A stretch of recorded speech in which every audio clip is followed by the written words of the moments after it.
নমস্কার, আমি ডক্টর রিপন সরকার। আমার এই ইউটিউব চ্যানেলে সকলকে জানাই আমার আন্তরিক অভিনন্দন এবং শুভেচ্ছা। আপনারা সকলেই আমার এই ভিডিওগুলো দেখছেন। আজকে যে বিষয়টি নিয়ে আমি আলোচনা করব সেটি হচ্ছে, অনেকের মধ্যেই একটি কমন জিনিস দেখা যায় যে তারা যানবাহন করতে পারে না, অর্থাৎ গাড়িতে বা বাসে বা ট্রেনে উঠলেই তাদের বমি পায়।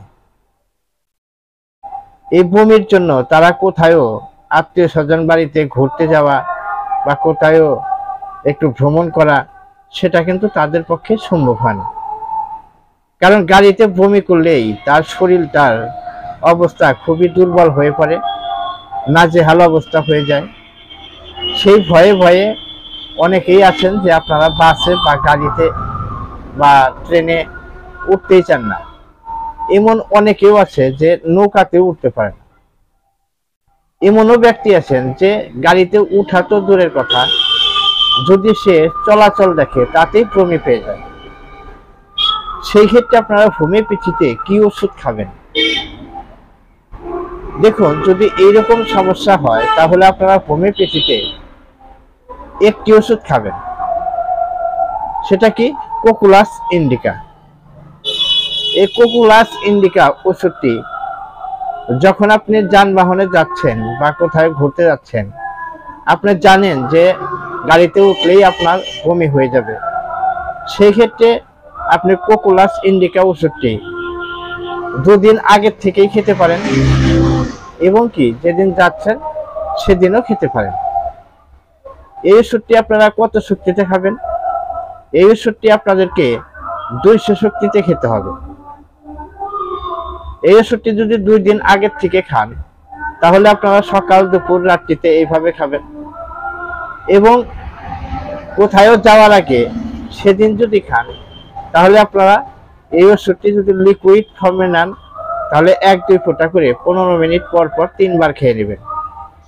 দেখবেন আপনার কিন্তু এই বাসে বা ট্রেনে বমি হবে না। আর যদি গ্লোবিলসে অর্থাৎ বড়ি আকারে পাওয়া যায়, সেটাও 4টা করে বড়ি সকাল দুপুর রাত্রিতে বা কোথায়ও যাওয়ার আগে খাচ্ছেন। আপনারা আধা ঘন্টা পর পর 4টা করে বড়ি মুখে দিয়ে চুষে চুষে খাবেন। দেখবেন আপনার কিন্তু এই বমির যে টেন্ডেন্সি সেটা কিন্তু থাকবে না। এর সাথে সাথে আরেকটি ওষুধ আপনাদেরকে জানিয়ে দেই।